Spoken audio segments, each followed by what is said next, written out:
government students. So yung mga estudyante daw po na sumasali sa mga protest action, dapat gawin yung scholarship. Naman siguro. Kasi dati Huwag kang naman scholar siguro ng tayo. part of freedom of speech and freedom of expression. Huwag naman siguro gawin. Kasi may free college tuition na rin, di ba? So what is your freedom of expression? At it's a constitutional right.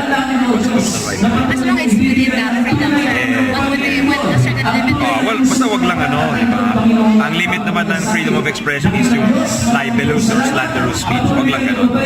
Pero pag anti-government yung sinasabi or anti-government protest, anong okay lang? Karapatan man ng bawat isa yun. Ano, di ba? Hindi naman tayo